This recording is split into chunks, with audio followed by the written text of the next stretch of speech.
बहरहाल बढ़ेंगे आगे और अब बात करेंगे दंगे की उस टूल किट की जो देसी भी है और विदेशी भी। दंगे की विदेशी टूल किट का खुलासा हम करेंगे, लेकिन उससे पहले दंगे और दंगाइयों को लेकर जो गंदी राजनीति हो रही है उसे जानना और समझना जरूरी है। लोगों को भड़काने में, बांटने में खद्दरधारी किस तरह से अपना योगदान देते हैं, उसका एक उदाहरण मध्य प्रदेश में दिखाई दिया। कांग्रेस के नेता और मध्य प्रदेश के पूर्व मुख्यमंत्री दिग्विजय सिंह कैसे ही अपने झूठ के कुचक्र में फंस गए, देखिए।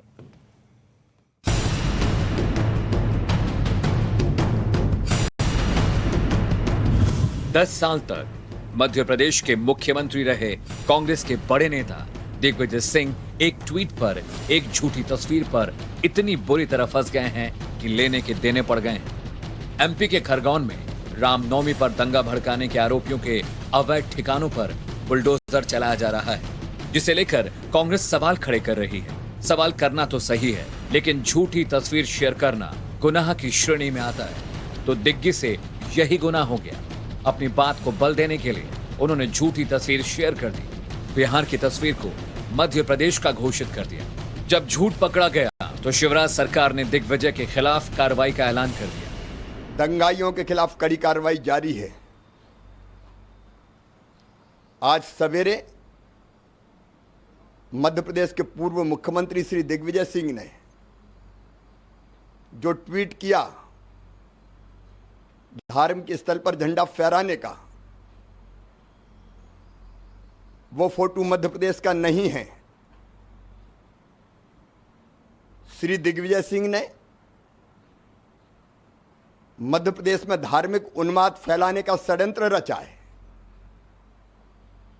प्रदेश को दंगों की आग में झोंकने की साजिश की है और मेरे प्रदेश में दंगा फैलाने की कोई साजिश करेगा तो वो कोई भी हो, मैं बर्दाश्त नहीं करूंगा। बीजेपी ने दिग्विजय के खिलाफ भोपाल में बाकायदा केस तक दर्ज करा दिया है।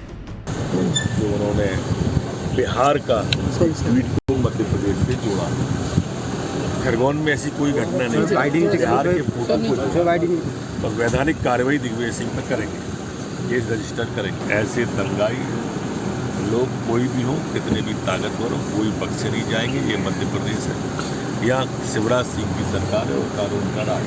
पत्थर फेंकने पे ऐतराज किसी ने नहीं जताया, ना दिग्विजय सिंह जी ने, ना ओबीसी जी ने। अब पत्थर फेंकने वालों पे कार्रवाई, विजुअल फुटेज देखे ना, वो कार्रवाई हो सकती थी। बिल्कुल कार्रवाई होगी।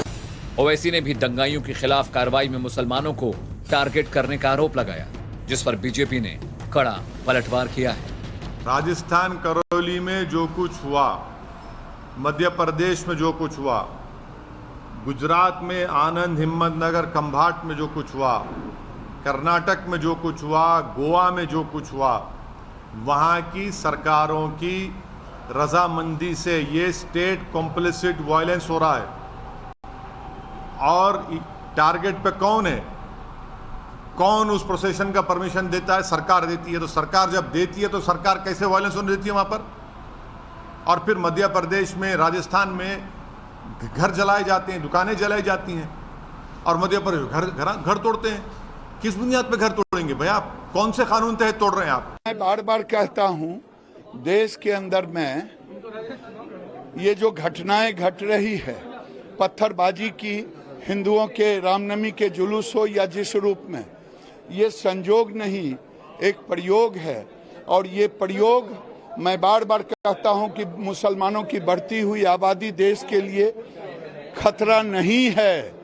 अगर खतरा है तो कट्टरपंथी सोच के लिए, जो कभी टुकड़े टुकड़े गैंग जेएनयू में भारत तोड़ो का नींव डालते हैं और वहां नारे लगाते हैं, मंदिरों में गोरखपुर में जाके मुर्तुजा जैसे लोग आतंकी हमले करते हैं, इससे खतरा है। शर्जील इमाम जो कहता है भारत को तोड़ देंगे, इससे खतरा है। कुल मिलाकर वो हो रहा है जो नहीं होना चाहिए। दंगा और दंगाइयों पर गंदी राजनीति से बचना होगा, पर ऐसा लगता है जैसे ये राजनीति ही नेताओं और सियासी दलों का खाद पानी है। Bureau report, times now, Navbharat.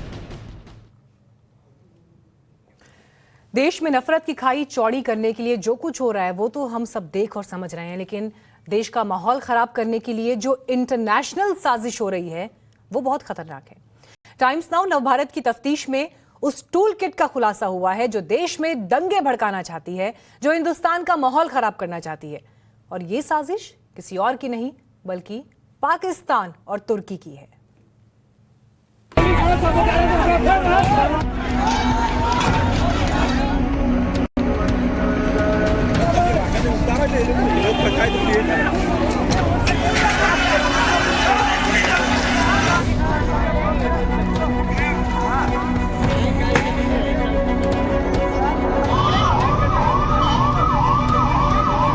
दंगा,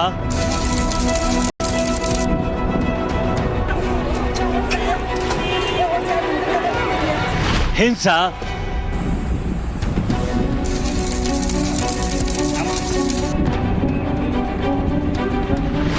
बवाल,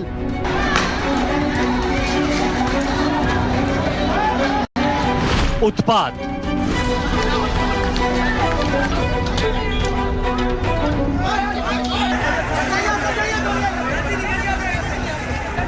ये वो डरावना दृश्य है जो देश में आए दिन देखने को मिलता है। आए दिन हिंदू मुसलमान होता है, मजहबी लड़ाई होती रहती है, जिससे देश का, राज्यों का, शहरों का माहौल खराब हो रहा है। लेकिन सवाल यह है कि आखिर ये सब कर कौन रहा है? इसके पीछे किसका हाथ है? किसकी साजिश है? हिंदुस्तान की शांति भंग कौन कर रहा है? जब टाइम्स नाउ नवभारत की इन्वेस्टिगेटिंग टीम ने इसकी पड़ताल की तो बहुत ही चौंकाने वाला खुलासा हुआ।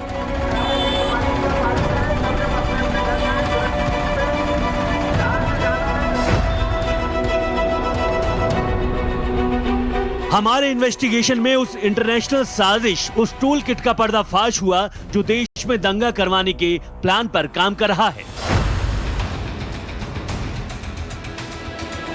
ये वो टूल किट है जो हिंदू और मुसलमानों को लड़ाना चाहती है, जो देश में नफरत की लहर फैलाना चाहती है, जो फसाद के जरिए भारत का माहौल खराब करना चाहती है। इस टूल किट का नाम है #इंडियन मुस्लिम्स अंडर अटैक। इसी हैशटैग का इस्तेमाल कर पाकिस्तान और अफगानिस्तान के ट्विटर हैंडल्स से हजारों ट्वीट किए गए। हिंदू के खिलाफ भारतीय मुसलमानों को भड़काने की कोशिश की गई। यकीन ना हो तो सबूत देखिए, सिलसिलेवार सबूत। Babar Malik, Farhan Qureshi, hard talk, Khan, unknown stranger, Rauf. ये वो पाकिस्तानी ट्विटर हैंडल हैं जो झूठ लिखकर, अफवाह फैलाकर भारत को बांटने की साजिश कर रही हैं। हिंदुस्तान की फिजा में नफरत का जहर घोलने की साजिश सिर्फ पाकिस्तान से ही नहीं बल्कि तुर्की से भी रची जा रही है।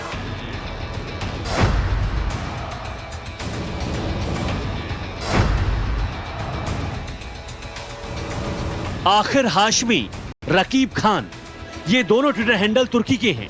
वहीं से हिंदुस्तान का माहौल खराब करने की कोशिश हो रही है। हालांकि ये नफरती टूल किट कामयाब नहीं हो पाएगी, गारंटी है। Bureau report, times now Navbharat.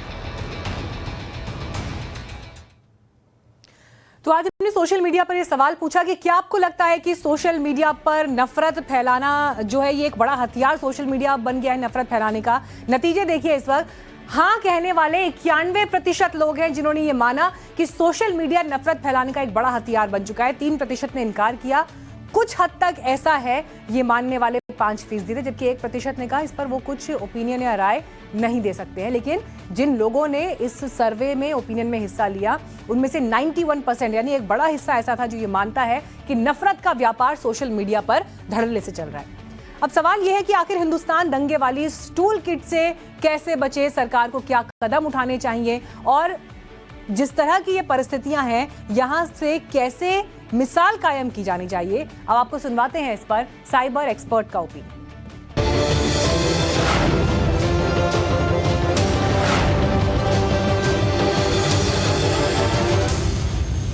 हिंसा फैलाने के लिए, किसी इंडिविजुअल को अब्यूज करने के लिए, आवाम की थॉट प्रोसेस मैनिपुलेट करने के लिए, बेसिकली कोई भी मलिशियस प्रोपेगेंडा को प्रमोट करने के लिए आज सबसे आसान तरीका जो उपलब्ध है वो है सोशल मीडिया। और रीजन सिंपल है, क्योंकि सोशल मीडिया की पहुंच बहुत ज्यादा है।